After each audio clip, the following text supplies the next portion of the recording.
Hi, and welcome everybody to the Winner's Circle Sports Betting Channel. We're live today. It is Friday, January 26th, and like every live show, I'm joined by Mr. Sean Higgs and Jesse Schule. I'm Ross Benjamin. All three of us are from gamblersworld.net, our sponsor site. And folks, not only us three, but 7 other great handicappers over there at gamblersworld.net, where we guarantee our picks. If you don't win, you don't make a profit on single game, multi-game daily packages, as well as subscription plans of 30 days or fewer. We will credit your account back the exact amount you spent on that specific purchase. Sean, how are you? Not too bad. Had a 3 and 4 day of college basketball yesterday, but overall, I can't complain. We're having a nice month. I'm 86 and 60 with the college hoops for the month, something along those lines. Overall, 57% in January. I can't complain. I'm having a nice little run. The last 30 days, college basketball on the Gamblers World site, 58%, 94 and 68. So that's turned the corner. We're working back into the positive there, and I'm number 3 in NHL, number 2 in NBA on the site there. So good. Doing all right. And NFL had a good season as well. So. 58% with the amount of picks that you put in is absolutely outstanding. And I can tell you, if he hits 58% compared to when me and Jesse hit 58%, you're going to make a lot more money because Sean gives out a big volume of plays. Anytime you're a volume handicapper and you hit in the high 50s, you're making a ton of money. Not to say that we're not making good money for you at that percentage, but it's a numbers game, you know? So in any event, Mr. Schule, Ross, because you guys are shorter games, smaller amount of games, but maybe higher wagers, as opposed to mine are going to be lower kind of wagers spread out. So yeah, it all comes. So Jesse, Sean is in Vietnam this morning. I'm back home, Ross. I got home this morning. You're back home. Okay. All right. 2 days in Vietnam. I did get myself a haircut while I was there. I see that. And I got to tell you guys, without telling you too much, getting a haircut in Vietnam at the barber shop is a lot different than Jersey or Buffalo. You can look online to see what I mean by that. Give us an example of why. Well, it's scantily clad women that usually frequent the and the your barber wife shop. let you go there, huh?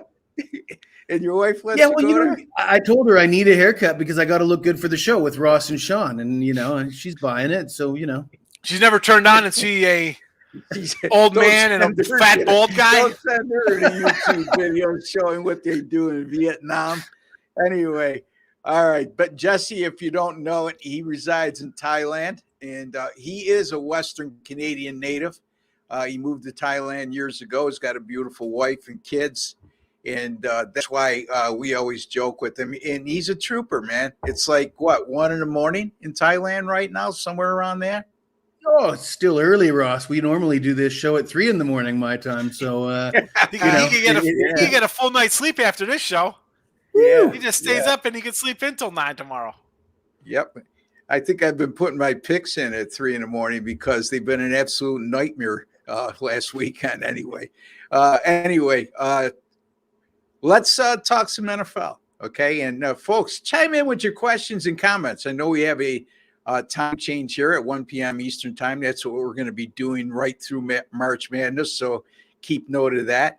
Last weekend, let's start with what we saw last weekend, which leads into this weekend. We saw Kansas City squeak by Buffalo by 3, missed field goal in the last minute 45.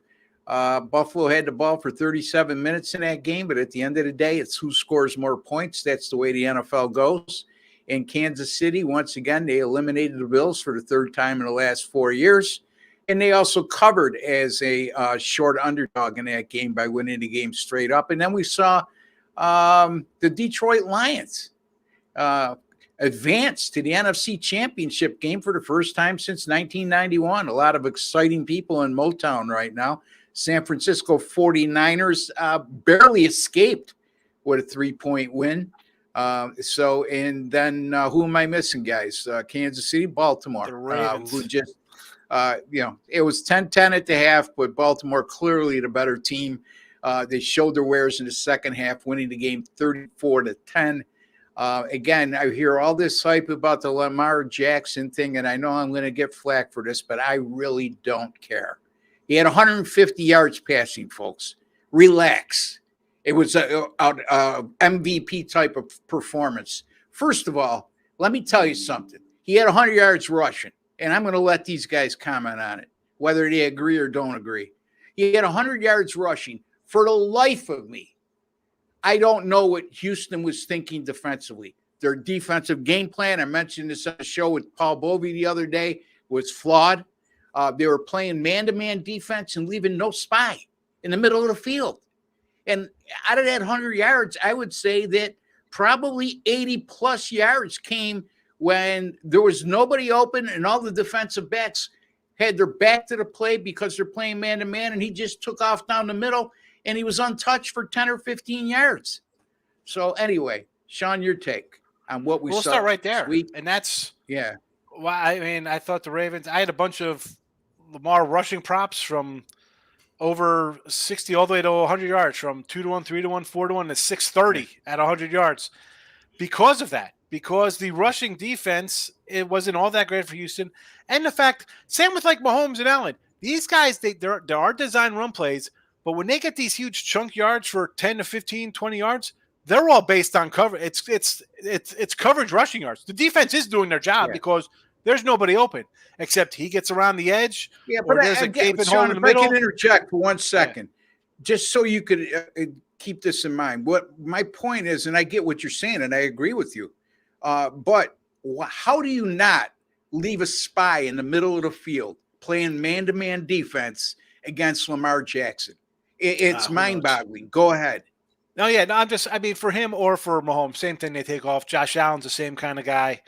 Yeah, but again, Baltimore, Kansas City had a spy on him last week. Let's be honest, though. I mean, we were wrong about Cleveland the week before against the Texans. I mean, the Texan teams, I don't know who thought they were going in there and beating Baltimore.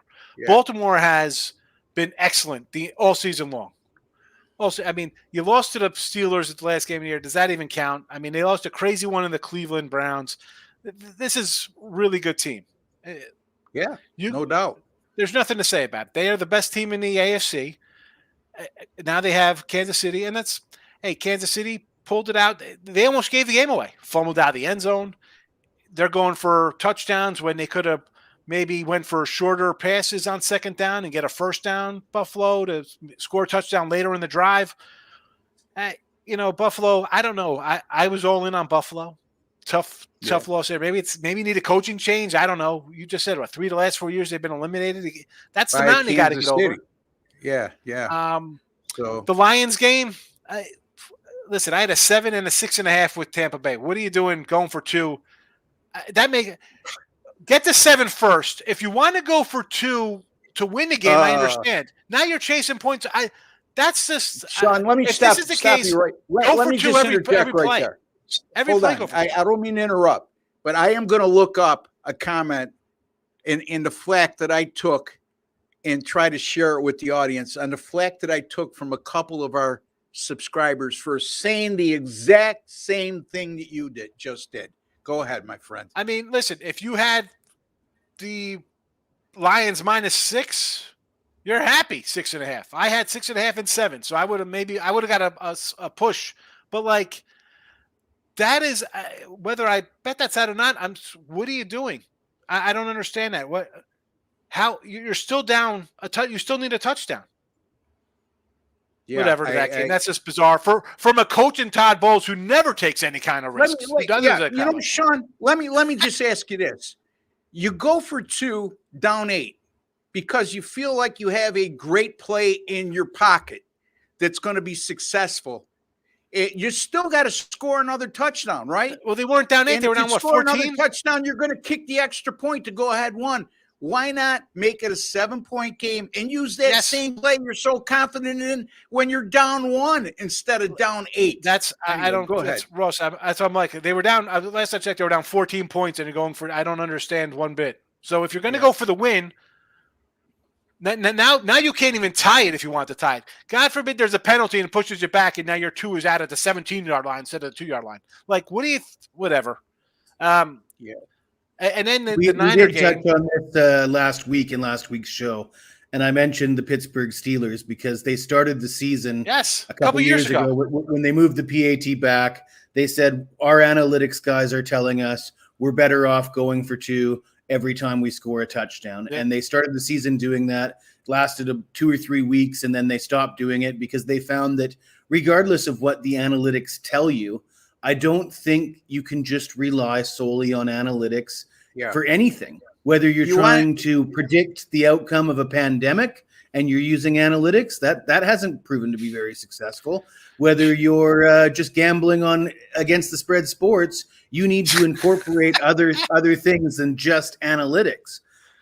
You need to look at situational, emotional, and so many other variables. And yeah, I just think leaning in too heavily to analytics. Obviously, who are the great coaches in the NFL?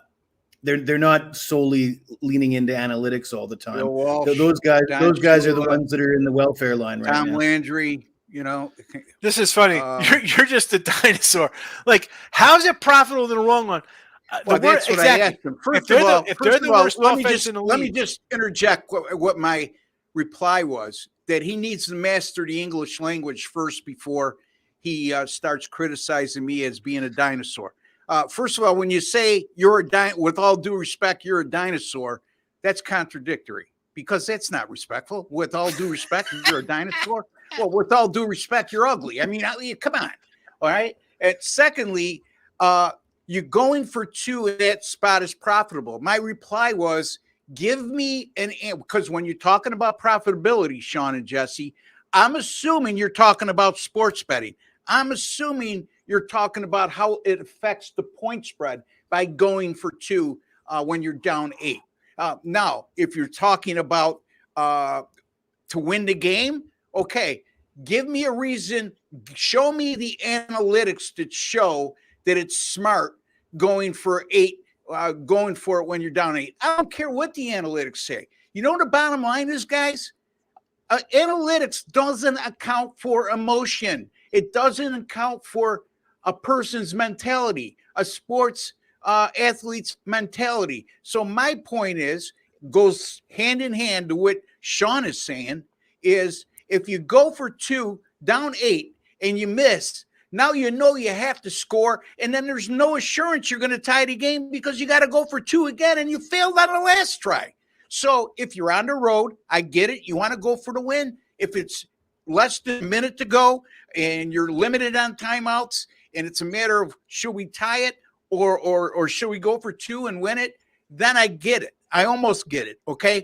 But by the same token, it's not regular season. So you are assured, if you send the game to overtime, to get at least 1 offensive possession. A la that was changed when Kansas City beat Buffalo and Kansas City won the coin toss in overtime in that AFC divisional round in Kansas City, and Mahomes went right down the field and scored a touchdown. Now, you can't win by just scoring a touchdown on the first drive.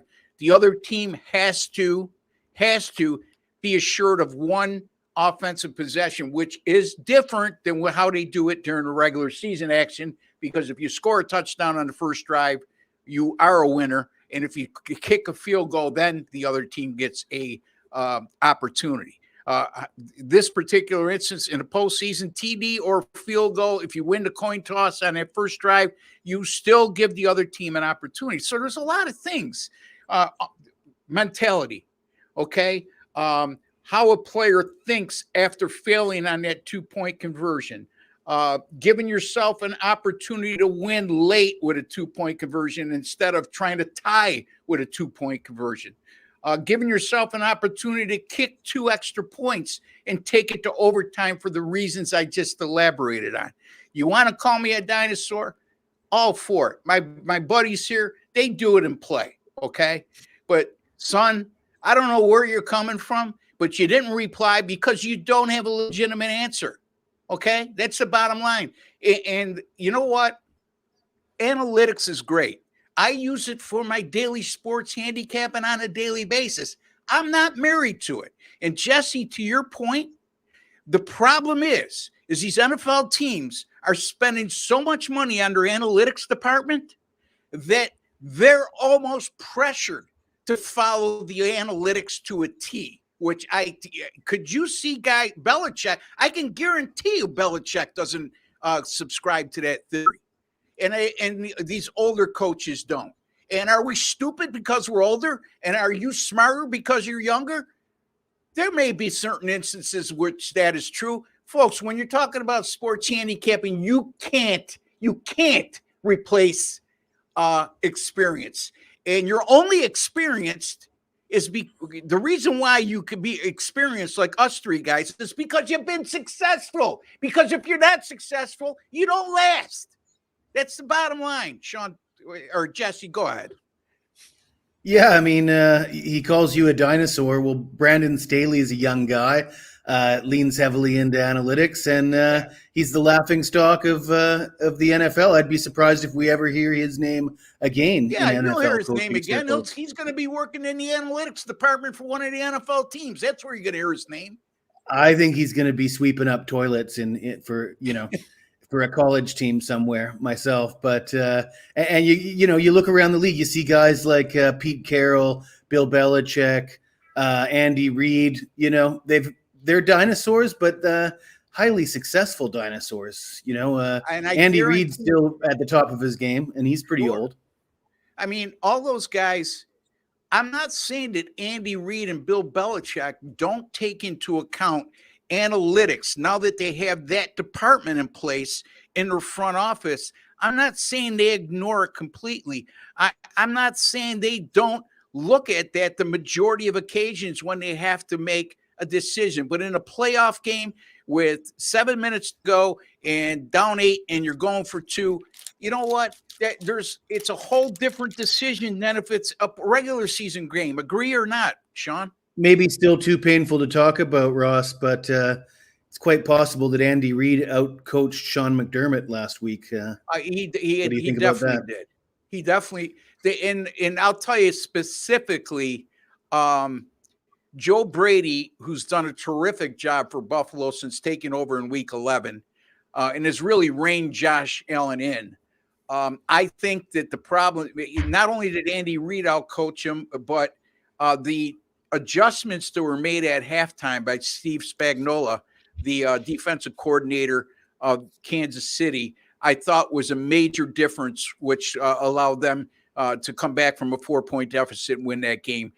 Brady didn't adjust. He did. And you notice they started stacking the box and taking away the run because Buffalo ran it down their throat for, I don't know, at least the first half. They had the ball for 37 minutes and you lose the game at home.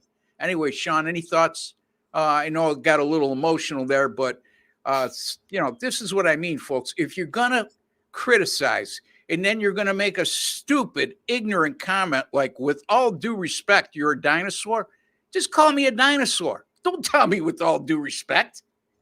Come on. I mean, wait, you're claiming you're smarter than me when you make a statement like that? Anyway, go ahead, Sean. Again, that you're going for it at the end of the game. I can understand that. Drawing the road. Hey, we can't go for overtime. The place is going to be nuts. Let's just go for the win. I trust you guys. That's fine. Down 2 scores, that makes no sense to me. Whatever, we move on. Yeah, Joe Brady, I think people forget, what a great job he did with Burrow at LSU. And then he didn't do good when he was in Carolina, but that's Carolina. He's got a good quarterback. I think next year this offense will be good. Yeah, who do you have the quarterback and wide receiver for Carolina? Come on. Yeah. Exactly. That's McCaffrey. Exactly.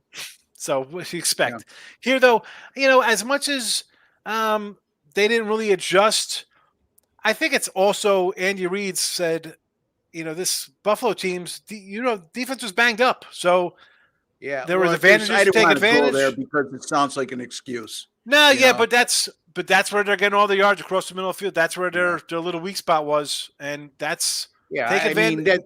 How many times in a broadcast everybody guys thinks so highly of, including myself, attacking the weak spot? AJ Klein was a nice story the week before he came. If you don't go into the specifics, he was getting ready for a family vacation, and they brought him in, and he did a terrific job in the game against the Steelers. But against Kansas City, like I told Paul, watch the tape. They exposed him left and right. Probably 4 to 5 catches that Kelsey had down the field with was with him in coverage. The difference between having a Matt Milano, who got hurt early in the year as an All-Pro, and one of the most athletic quarterback or linebackers in the NFL, as compared to A.J. Klein coming off the couch, is night and day. So, yeah, I mean, I don't want to make that excuse, but. No, but if people don't know that, they're literally pulling. This isn't a Flacco situation where quarterback, you can get an old guy back there and makes a plays. You got to put a guy who's been sitting on a couch for 6 months and stick him on wide receivers and tight ends. It was just a bad spot. And Andy Reid has Super Bowl rings. He's going to say, you know what? We're going to attack the middle with this guy. These guys, they're not ready for this. They're not even in game shape. So there's that. Yeah. All right. And then the last game, we didn't talk about the Niner game. Sloppy game. Green Bay young. It came down to making the plays. Purdy made it late in the game, and they won the ball game. That's it. Green Bay didn't execute. Yeah. Field goals don't win the games. They settle for field goals. They needed touchdowns. Green Bay missed a field goal, very makeable field goal. So did Buffalo. And, you could cry over spilled milk, but that's part of the game. Like Sean said, Harrison Butker from Kansas City was drilling them right down the middle with the same wind conditions. So I don't want to hear it. Jesse, to your point, I wholeheartedly agree that Andy Reid outcoached Sean McDermott, and that's been the deciding difference in those playoff results. It has a lot to do with it. Let's put it that way. I mean, Sean McDermott has won the last 3 in regular season games against Kansas City, but when it counts most, unfortunately, Buffalo's come up short, and that may be a small reason why, not the entire reason. All right, Daily Bets with T-Money. Hey, T-Money, how are you, my man? I hope all is well. Thank you for joining us today. T-Money also says, those barber shops in South Korea were a hoot, if you know what I mean. I don't know. Have you ever been to South Korea, Jesse? I have. I haven't been to the barber shops in South Korea, but I assume he's talking about the same thing that I'm talking about. I think the next time I need a haircut, I'm going to fly to Asia. Come visit me? Anyway. Yeah. Head to the Chinatown section of Buffalo. Honey, I need a haircut. I'll be right back. Honey, there was a long line. There was a really, really long line at the barbershop. It was a 2-hour wait. Anyway, here's our man Ninja. Purdue is a great team, but Arizona not a great team on the road. Arizona, he's referring to, got upset last night at Oregon State as, I believe, a 17-point favorite. I wouldn't go as far as to say they're not a great team on the road.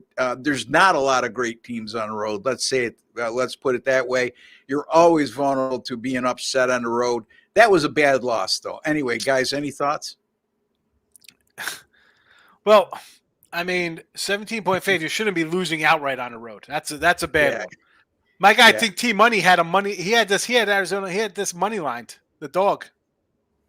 He hates Arizona. I say Arizona's a team. He go at it, makes money. But wow, good for him. I mean, that will make up for about 10 money line losers if you cashed in on that. Yeah, he likes these if you're betting money line underdogs, let's put it that way. So great catch there. Ninja. Here we go, overrated. Arizona and Purdue are overrated. Jesse, help me out here. Ninja might know a few things about the barber shops.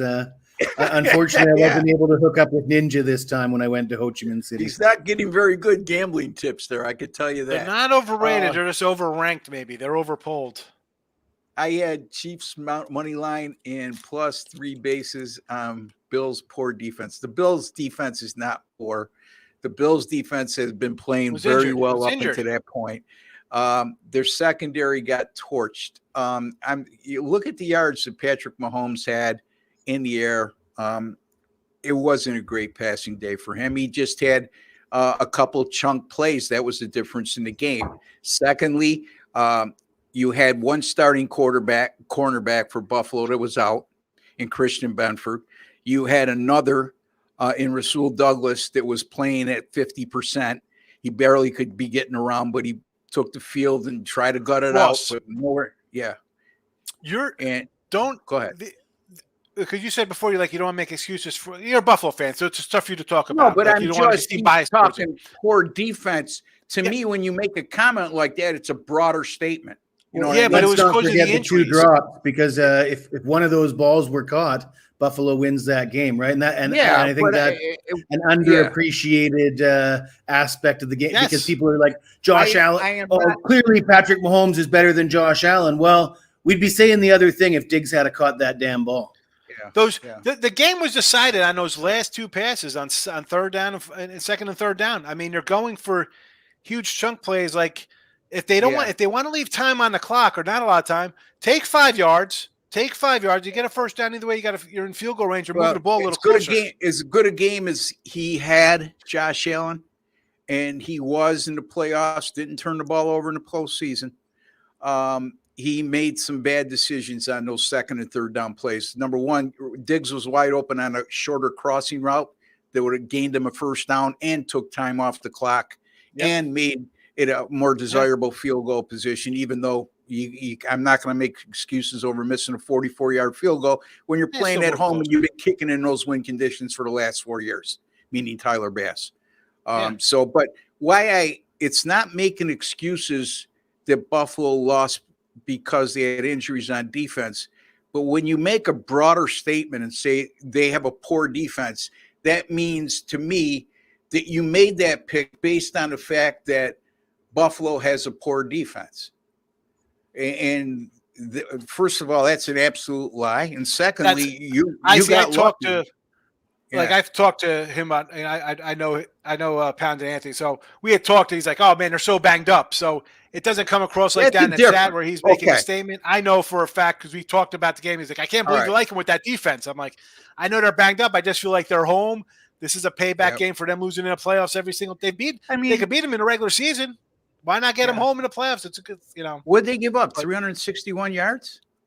That's it. I mean, what did Mahomes have passing? A little over 200 yards. I mean, they were only on the field for 23 minutes, but I would rather you say I took Kansas City because Buffalo's defense was way too banged up to be playing against a Hall of Fame quarterback like Patrick Mahomes. Well, it was the banged up defense because you got Kelsey for a 30-yard gain, Scanlon with a 32-yarder, and Rice with a 25-yarder. All those set up big plays. I mean, he tossed for 215 yards.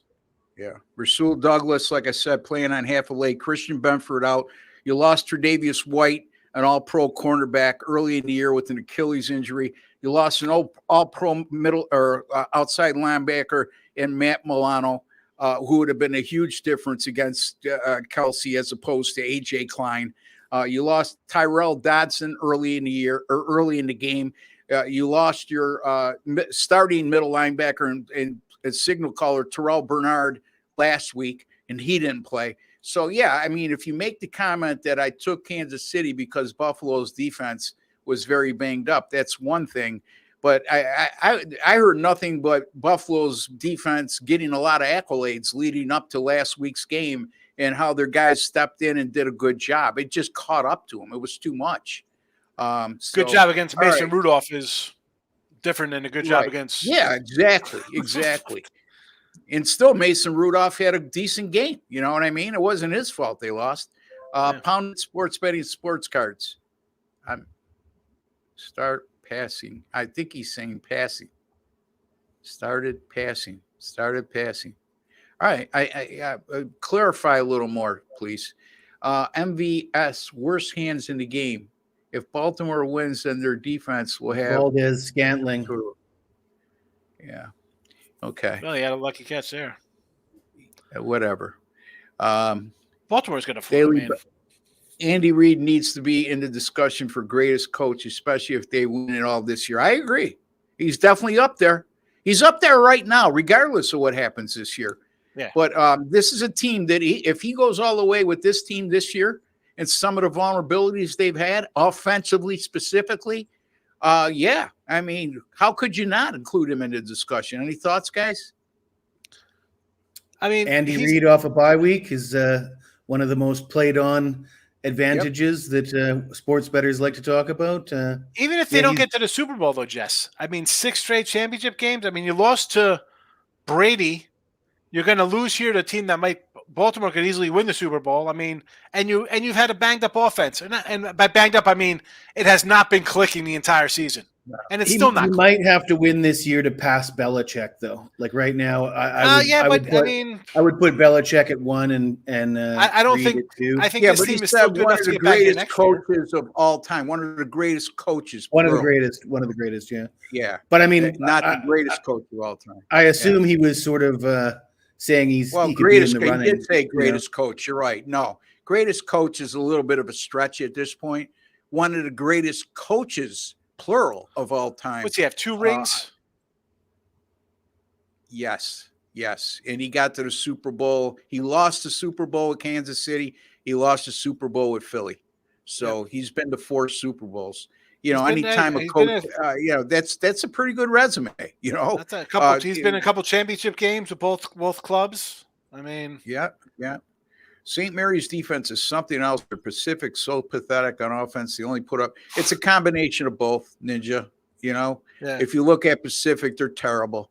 But St. Mary's, especially, St. Mary's not only is good defensively, but I think people don't realize not only. When you look at their point per game allowed average, they also play at the most tortoise of a pace, is all I could put it at, as anybody in college basketball. And they do it well. They use the entire shot clock, and they're adept at getting a quality shot at the end of the shot clock and converting. And then also keep in mind, they're one of the better offensive rebounding teams in basketball. So not only are they allowing they're using the majority of the shot clock when they have the ball offensively, but they're getting a lot of second chance opportunities, and sometimes burning as much as 50 seconds to a minute with multiple possessions. And they started out with some losses. Like, man, I thought I like them to win. I was like, no, I said Gonzaga's going to be down. St. Mary's, and they start out like 2-3. I mean, they lost 5 of their first 8 games they lost. You had some bad ones in there too, right, Sean? Close ones. I mean, you lost to Weber as a 17-point fave, which is not good, but that's a spot where I'd be looking at a Weber to give him a little fight anyway. San Diego State's not a bad loss, except you got crushed by 25. Yeah. Xavier, not a terrible loss. You were an underdog there, but again, you lost by 18 points. Utah. Again, I'm not blaming you. They're a very tough team. I know one thing. They're a very tough team once they get the lead. If they get up to an 8-point lead, it's almost like a team has a 20-point lead against you when playing a team that plays with that type of style. I mean, did you guys catch Kyle Hunter's 28 this morning about last night's college basketball slate? I believe it was 37-22, all the games, 37-22 to the under. Unders were hitting last night, apparently. Unfortunately, I had the under in the Campbell game, and it went over by That's always the case when there's a monster trend like that. But and Campbell is one of the slowest teams in the nation as well, and they just scored too many points. What can I say? It happens, Jesse. Bottom line is that was due to happen. What happened last night, in my opinion, because there's been an uncharacteristically high percentage of overs in college basketball to this point. All right, we already talked about that. Good morning, guys. Great show as usual. Alex, thank you for joining us today. We appreciate you, man. Daily best bets, Niners will be going home. Okay. Let me ask you this, daily best bets, T-Money. Here's my concern with Detroit. I can tell you right off the bat.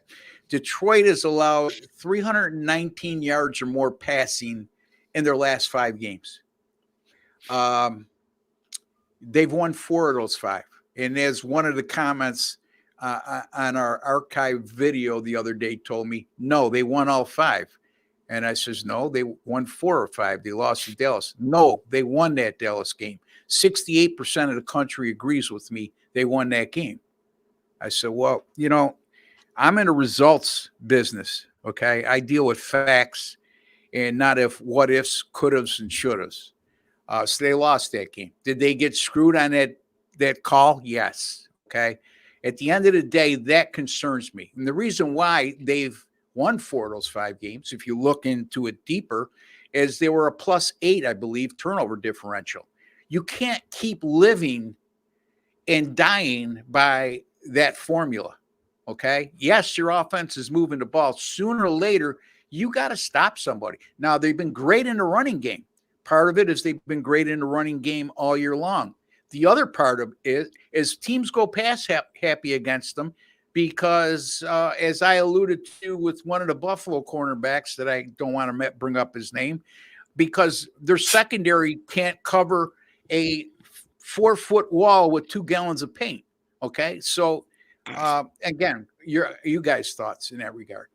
Detroit's also got some lingering injuries, offensive line, and they're a little bit banged up. And you're coming off back-to-back home wins in games that you weren't necessarily the better team in either of those games, in my opinion, or not significantly so. They, like you said, they gave up a combined 700 passing yards in their last 2 in the playoffs so far.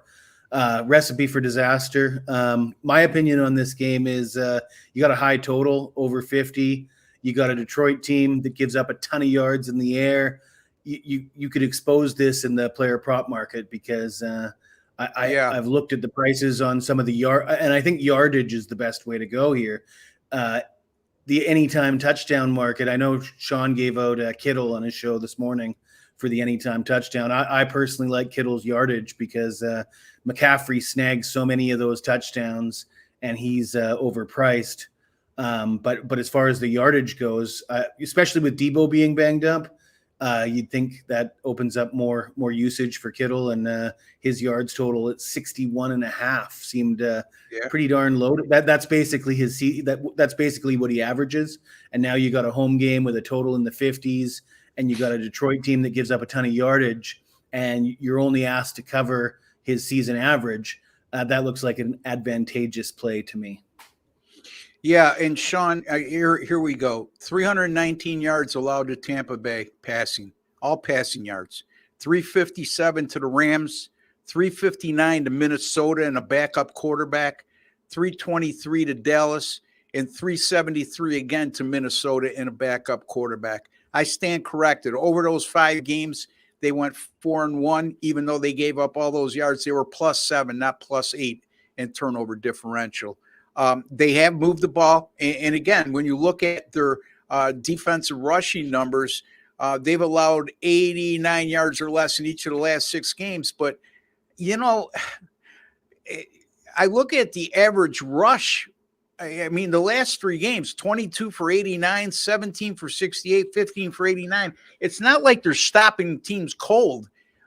It's this teams are opting to pass the ball against them, and for good reason. And that's why I would be hesitant to go over that number. I would actually entertain Sean going under the rushing yards for Christian McCaffrey in this game. And his number, I had it right here, somewhere under 86.5 yards. And then, Jesse, I would like to go over the total on his receiving yards, 36.5. So especially if Debo Samuel can't play, Ross, the guys in the chat are talking. Everybody says Debo is going to play, and I was also expecting him to play. But just because he's playing doesn't mean he's going to, be playing at full speed, right? Yes. Yeah. When I mentioned Kittle getting more usage, I still think if Debo plays, you're going to want to lean more on Kittle and Ayuk than that guy. Khan had 70 yards and a touchdown last week versus this defense, and I'd still go CMC over. It doesn't look like it's a lot of yards because they give up 70 yards a game rushing. Why wouldn't you pass the ball when everybody's throwing for 350 against you? But the Niners, Shanahan's going to do what he's want. He's not going to switch. He was down. He plays right to his cards. He's going to run you with CMC. He's not going to change for that. He's going to do what. The Detroit he's going to do what got him to a 13-4 record or whatever. Right. I agree with you, Sean. I think Detroit would be ecstatic if he sticks to his mentality of running the ball 50-50. Because you'd be playing right into their hands and you'd be letting them off the hook with their biggest vulnerability. That's my thing. We'll see what happens, but there is some degree of truth to what you're saying. I mean, they've been successful running the ball all year.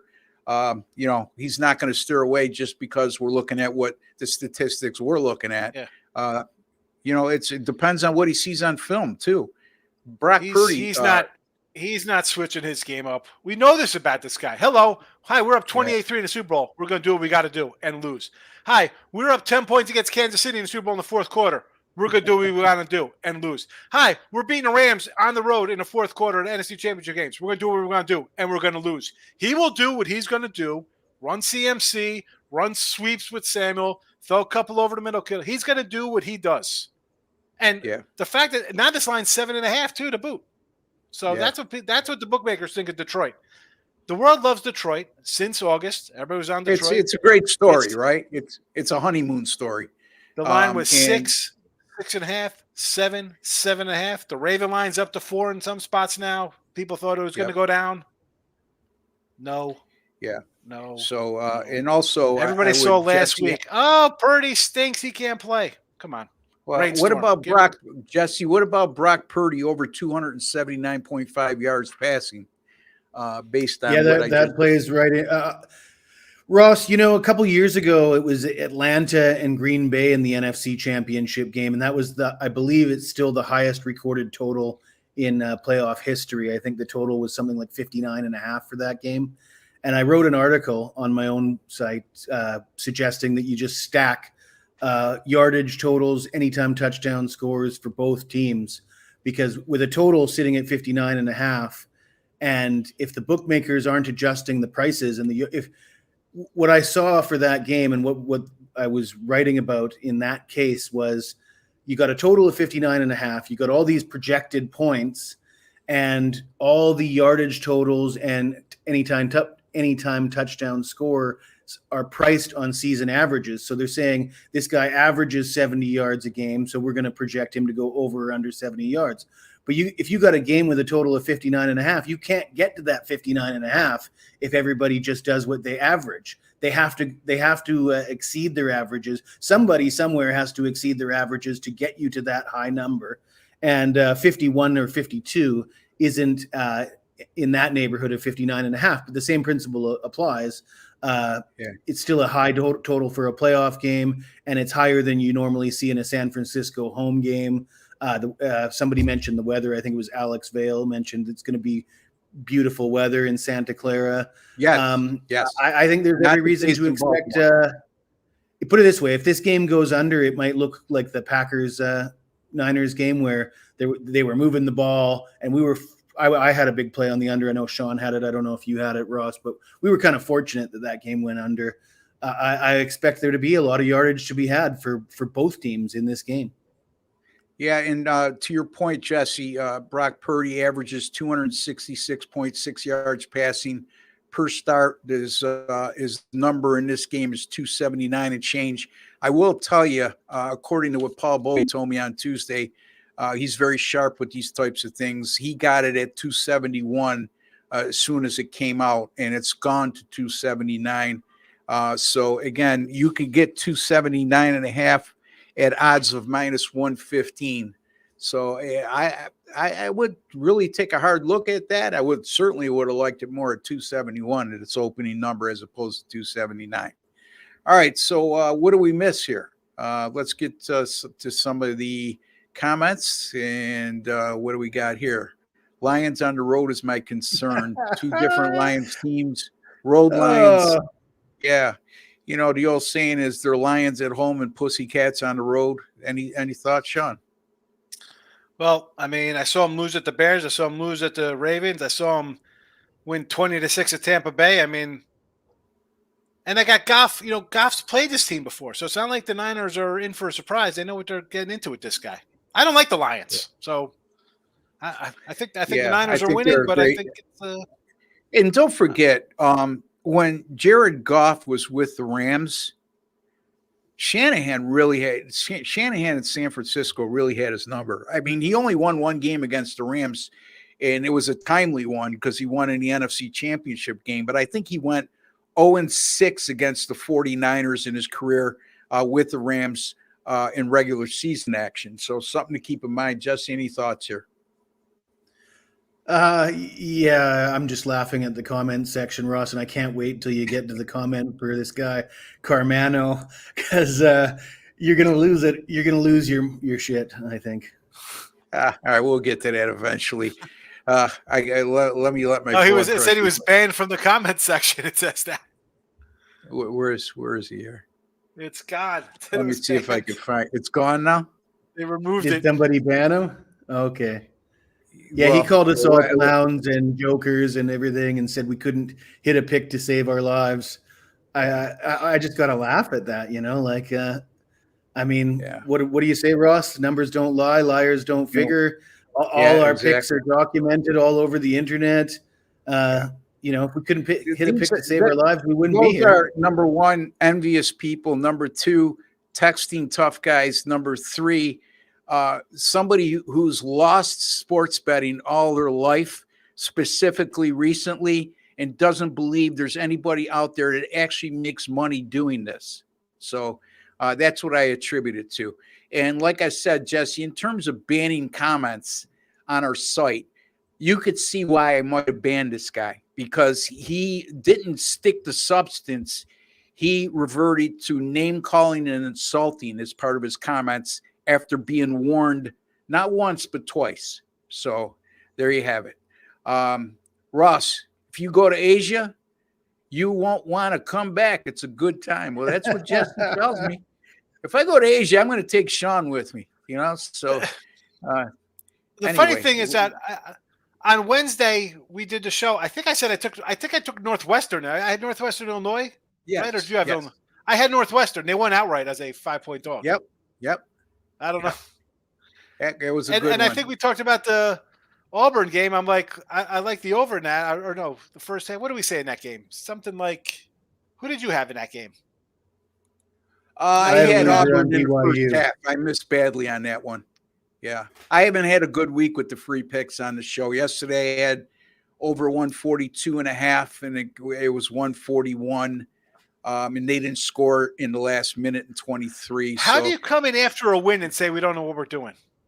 That's well, I got no patience for that. Hey, I don't care if we lost 10 in a row. I mean, again, we're experienced because experience, number one, if you look in the dictionary, experience and longevity go hand in hand. Okay. You guys get on me for pronouncing a guy's name wrong sometime.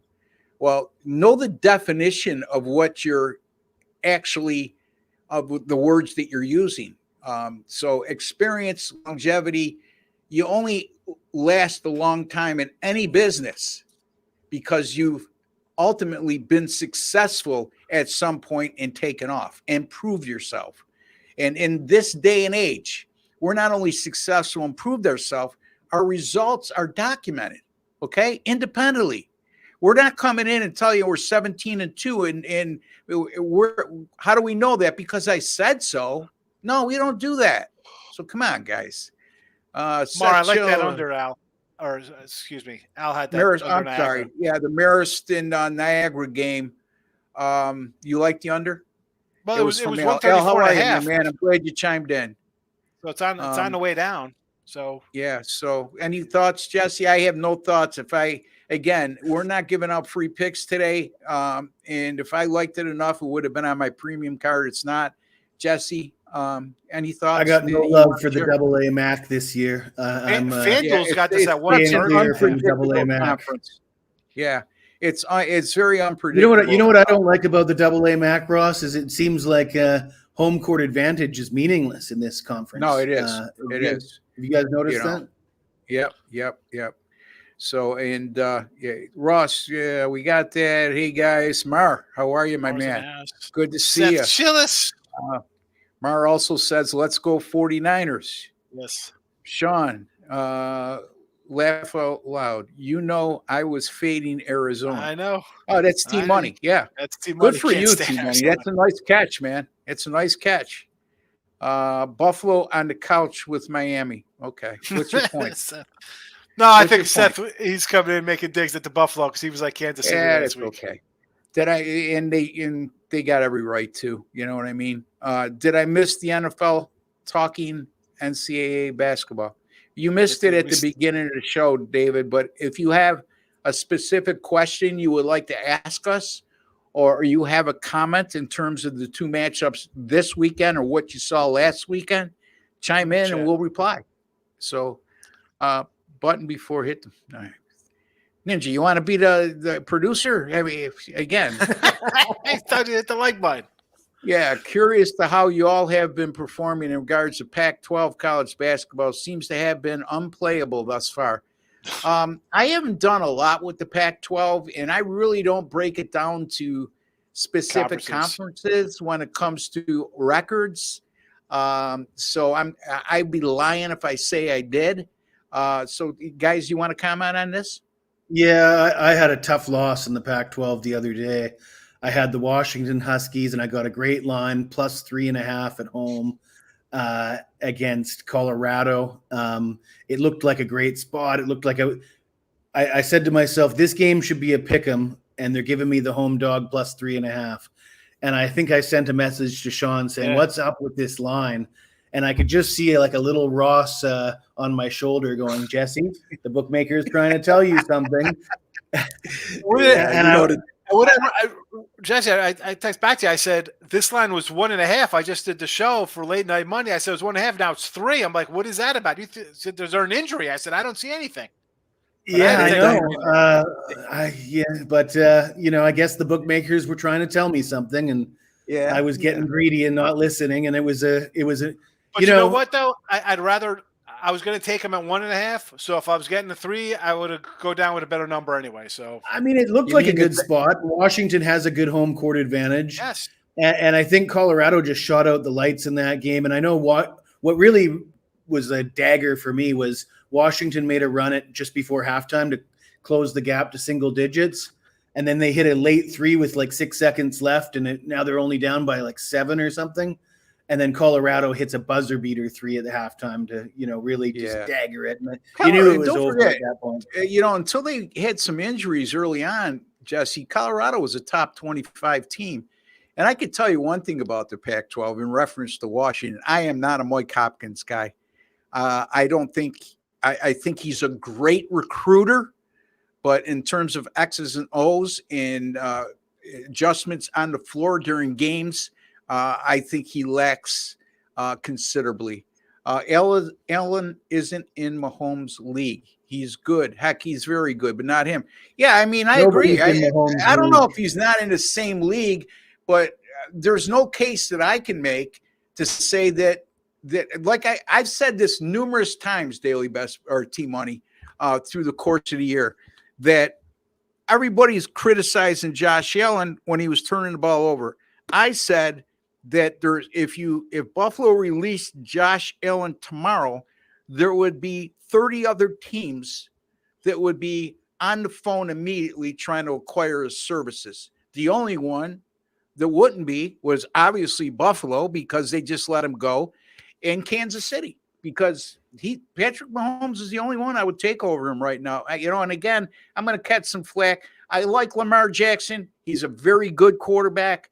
But when it comes to durability and performance, consistent performance, you'd be hard pressed to look over the last 6 years and make any kind of comparison to what Mahomes and Allen has done over the last 6 years. All right, Kirksey, David Kirksey. Hi, David. How are you?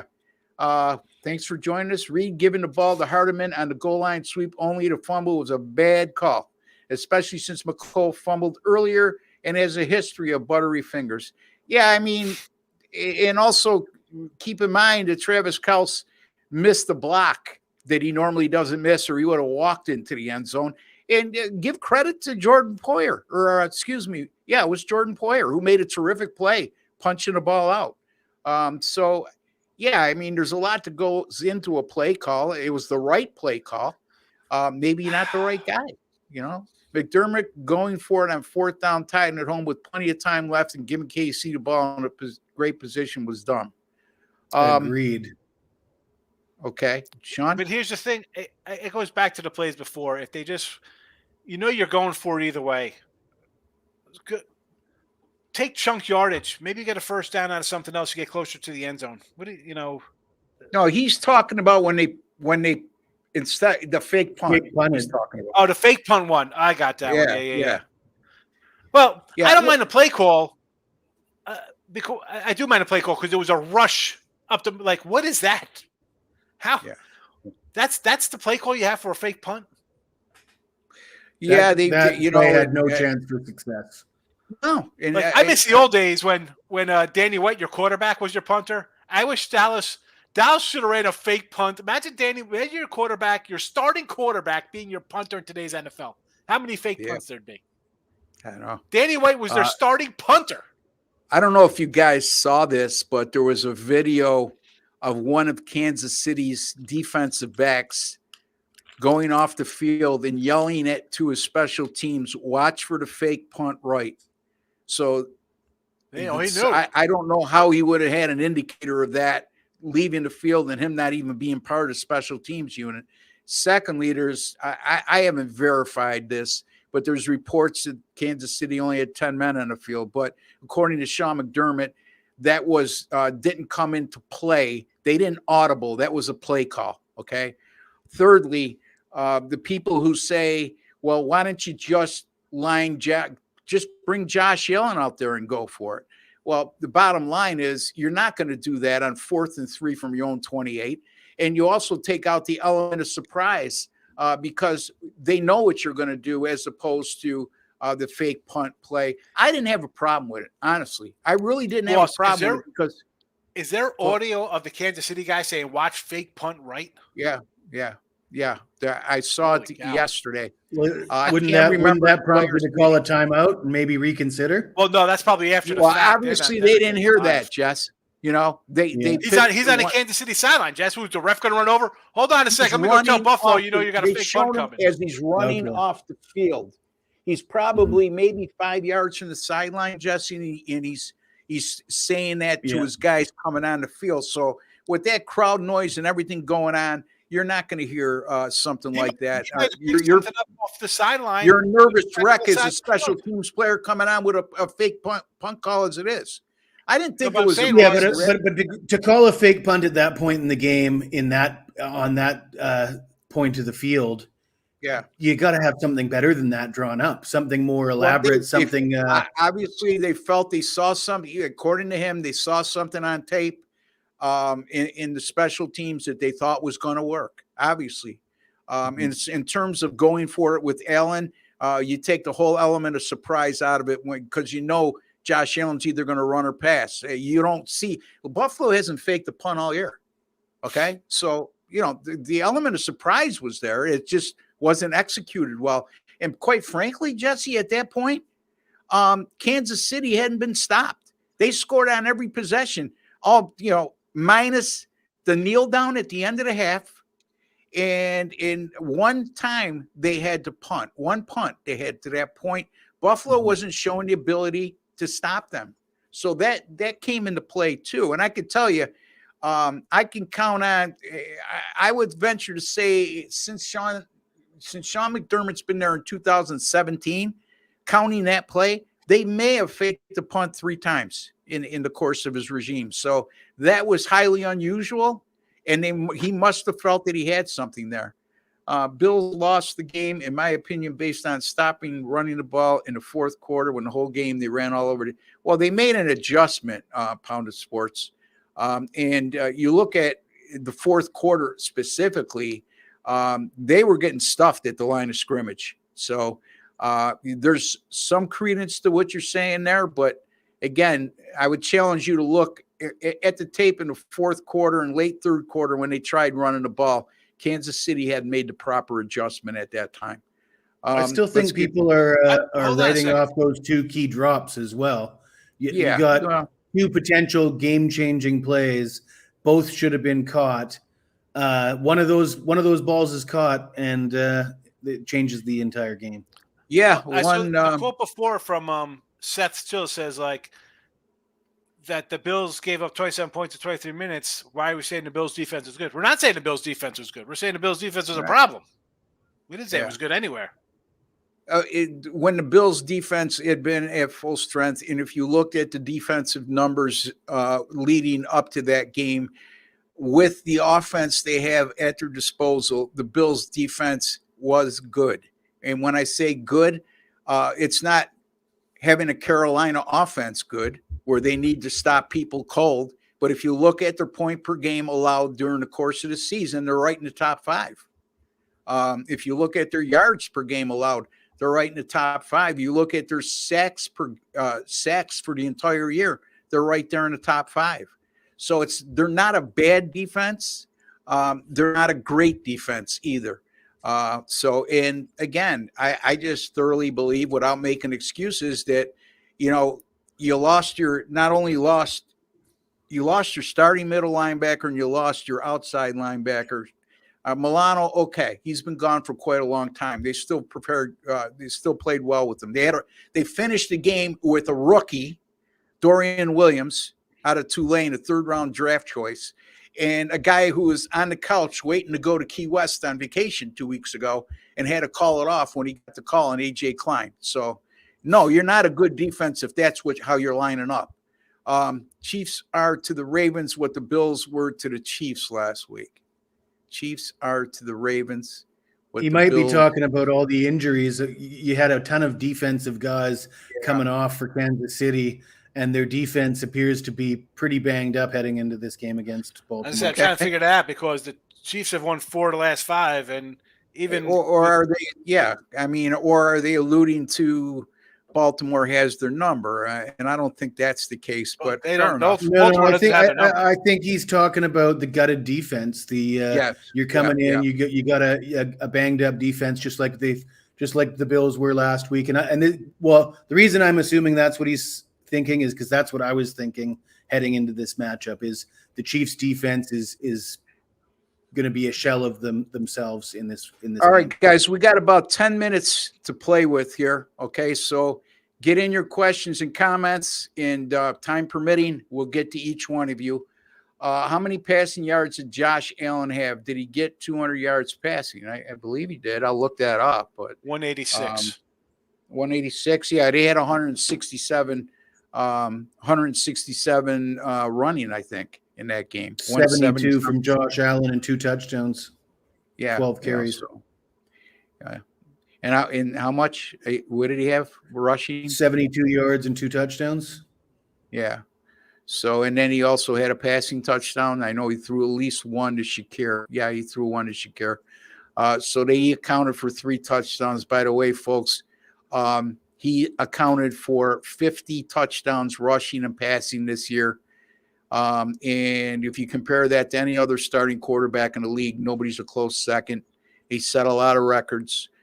So you're not going to get me to bash Josh Allen. But, in the Patrick Mahomes conversation right now, I give the edge to Patrick Mahomes. He's at the end of the day, Patrick Mahomes won 2 Super Bowls, and Josh Allen hasn't been to any. Poor defense is less characters and typing. Okay. All right. Let's go to the injuries. Jesse Steele, thoughts on the Kelsey Taylor stuff causing AFC? Get the hell out of here. Stop. Just move on. Move on. Next. Jesse Steele, not Jesse Schule, by the way. Next. It's Jesse's burner. Yeah. Watch out. The Martians are outside your door. Alex Valley, Niners hadn't given up a 100-yard rusher all year, and then Aaron Jones got a big 55-yard run, which put them over. I see what your point is. It could be a little misleading. I get that, but sloppy fields, guys falling all over the place. That's what you get. It's going to be perfect conditions this year or this week, according to everything that I've read. Not so much in Baltimore, so keep that in mind. JSC, this is McCaffrey we're talking about. He will have 100+ yards. I don't agree. But if I'm wrong, I'll be the first one to tip my hat to you, Mar. and to Sean, because he thinks you're right. You are correct as well. I agree. Detroit bottom tier in tackling. Yep. It's definitely not a strong attribute, especially their secondary and their linebackers. Bills go into the playoffs every year with a disaster defense due to injuries. Josh Allen can only do so much. Imagine Mahomes with no D this year. They probably don't make the playoffs. I don't think that Buffalo had no defense all year. And I think that Mahomes,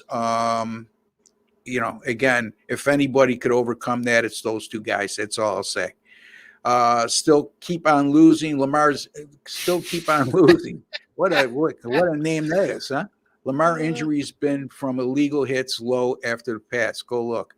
Okay, I'll let you guys comment on that, but I'll just say this: he's still. You're going to tell me that Josh Allen hasn't been hit dirty? But Josh Allen's like a monster. Like Lamar's definitely not the frame of. But Allen. Isn't durability and availability a good quality to have? Let you guys take it from here, Jesse. I don't know if he's trying to suggest that the fact that he runs the ball isn't a factor in him being injured. And I would definitely disagree with that if that's what he's trying to say. I know last week on the show we talked about, both Sean and I had over rushing yards for Lamar, and I also had over rushing yards for Josh Allen. And I'm planning on going right back to the Lamar props this week because in my mind, there's a clear difference from regular season football to playoff football. And with a Super Bowl appearance on the line, guys like Lamar and Josh Allen are going to be far more willing to take those hits and sacrifice their body by running the football than they would be in the regular season. And if those props are anywhere in the neighborhood of what they average in the regular season, expect them to exceed that in these key playoff games. And this also says, Jesse, after the pass, not from running. He's saying that he's getting hit, guys diving in at him. Let me ask you a question. I can see his point there because he keeps a lot of plays alive with his mobility, But doesn't Mahomes and Josh Allen do the same thing? I mean, don't they? They're adept in the pocket. They're very mobile. They extend plays and they make throws on the run and improvise and take hits after the fact. I mean, I don't know. I don't watch enough of these three guys. I'm going to make it real clear from my standpoint, and I know I'm going to catch flack from this, okay? And I don't care because I am very firm in my beliefs, and I will show you numbers that will back my statement up, okay? I don't fall in love what I saw last week or fall in love what I see for 1 year for that matter. Okay. But Lamar, I would take Patrick Mahomes and Josh Allen any day, every day, 24/7, 7 days a week, 365 days a year over Lamar Jackson. Any thoughts, guys? Yep. So, and we'll move on. All right. Pound it. What are you talking about? Allegedly, the Chiefs don't have receivers and their center got hurt. I don't understand, my man. Laugh aloud. In 20 years, you'll look back and laugh. You want to help me out here? It's a team money. I think he's talking about the Chiefs will be what the Bills were last week. And again, I think T-Money is misunderstanding. T-Money, I think he's talking about the banged up defense. The banged up defense, yeah. The Bills lost because their defense was banged up, and I think the Chiefs should be that's a legitimate argument to have. Sean, you have any thoughts to your man T-Money? What's it? Well, I mean, they really don't have one receiver, and that's Rice has just kind of caught fire lately. But I mean, I want to get back to the Josh Allen thing. Josh Allen is 6'5", 240. The other two guys are 6'1", 200 pounds. Mahomes is not taking shots like either of those guys. He does not take shots at all. He weighs almost as much. My daughter's always as big as Patrick Mahomes. I mean, like he's 175. So he's not taking hits. And Lamar's 215. I mean, come on. Yeah, I mean, Josh Allen. You can't compare those kind of guys. Josh Allen's a tank compared to these guys who are they're like little drones, and this guy's a B-52 bomber. Well, my point, too, is he's saying that Lamar takes cheap shots after he gets rid of the ball. I'm saying that Lamar and Josh Allen play a similar style. Well, listen, And if that was true, Ross, don't you think we'd be seeing the coaching, Harbaugh and the coaching staff in Baltimore would be petitioning to the league? There'd be stories on ESPN about it. If this was true, if all of Lamar's recent injuries came from illegal hits, it would be a massive media story. I think he takes more hits because they're trying to force him to stay in the pocket, throw the ball. You got to throw the ball more. That's why he takes. I don't think he's taking bad hits. They're bad because he's taking more because they're trying to keep. I him don't in the think pocket he's talking about the pocket plays. I think what he's referring to is when he's trying to extend plays and he's on the run when he makes a throw. I mean, that's what I think he's referring to more than I mean, if you look at Baltimore, they're amongst the best in football at protecting the passer since he's been there. So I think he's more talking about him getting hit in the pocket as opposed to like cheap hits. Because whatever the narrative of him was, right? The narrative of Lamar is like he can't throw the ball. We have to keep him, throw the ball more, don't run. And they said this year, well, we're gonna. So I'm saying he's taking hits inside, behind the line of scrimmage, more than outside. That's why I think he's. All right, I guess it could be interpreted in more than one way. So in any event, all these guys take hits. I don't know why you think Lamar gets more dirtier hits than anybody else. I'm surprised nobody's talking about. It's not a coincidence. The Bucs were down a goal for 2 when the Lions. They're down. Yeah, we talked about that earlier in the show, Ant. Like, what is that going for 2? You're down 14. Let's go for 2. Yeah, after you score a touchdown. Todd, you want to go for 2? I just want to advise you. The line is 6 or 6.5. You're going to get a lot of people mad at you if you don't go for 2. Yeah, we'll do that. Let me put my career on the line. We already covered that. Ravens, Chiefs winner wins it all. I don't know about that. Follow the quarterbacks. Yeah. And coaches. Yeah, at this time of year, especially. Yeah, I agree with you there, David. For sure. Yeah. Clear edge. All right. So we got a couple more, and then we got to call it quits, boys. So let's get through these. Shannon will be a bridesmaid again, meaning that he doesn't think San Francisco is going to win the Super Bowl. Boys? Yeah, I mean, he has a reputation for blowing big leads in big games. So what can you say? Yeah. History repeats itself? Yeah. Kirksey, no way Purdy outduels Lamar or Mahomes. I don't know. He's done awfully well against everybody he's played against. We'll see. Ross, you love Allen. I don't get it. Lamar has 2 MVPs and his numbers are better. They're not better overall. Look at the amount of touchdowns that Lamar has produced this year, rushing and passing. And look at Josh Allen. Enough, T.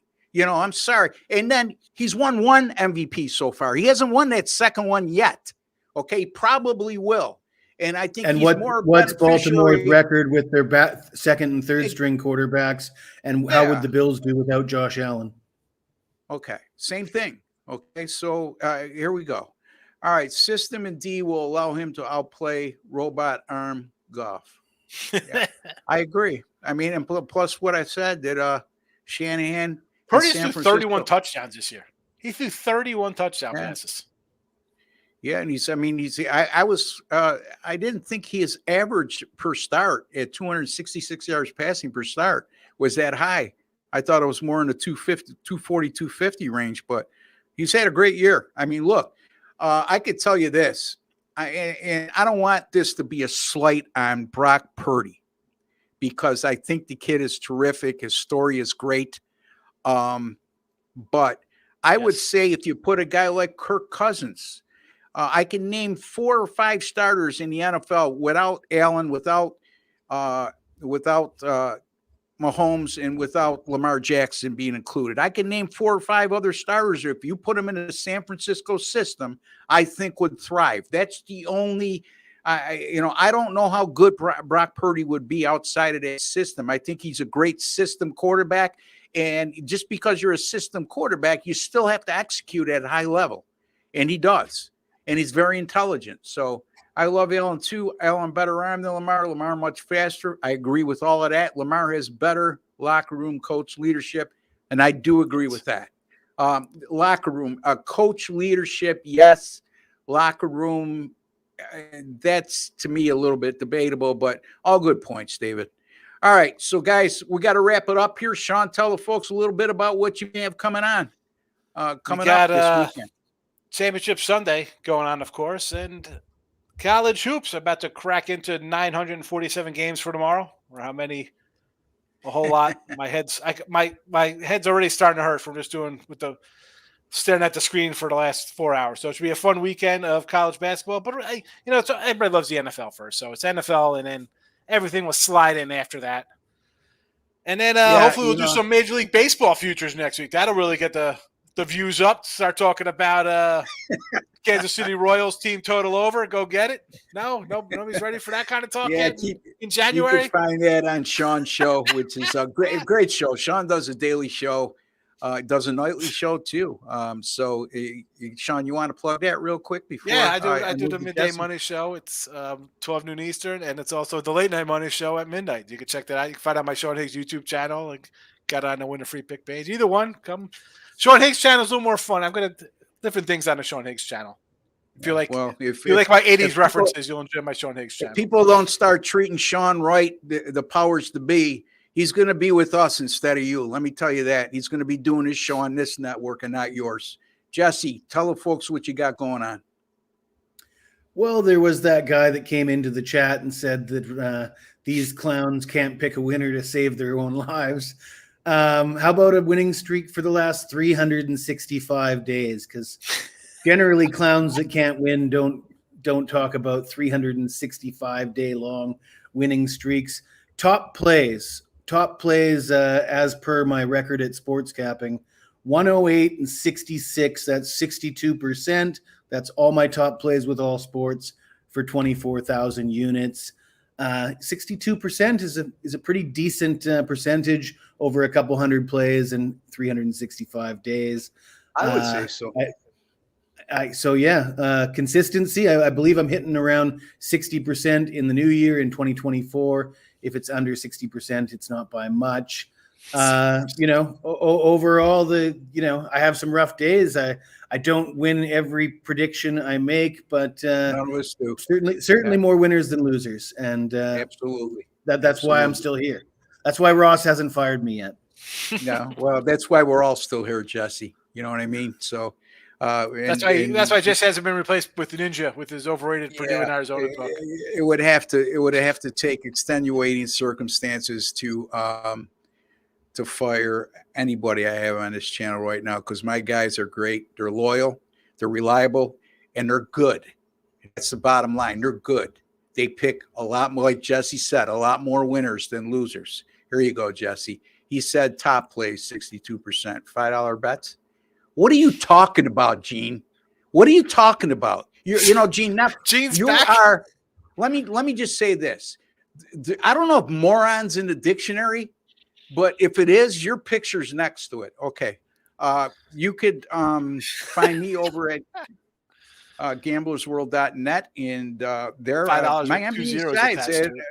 My NBA sides have been on fire, 65 and 36 with my last 101 NBA sides, money line and point spread predictions.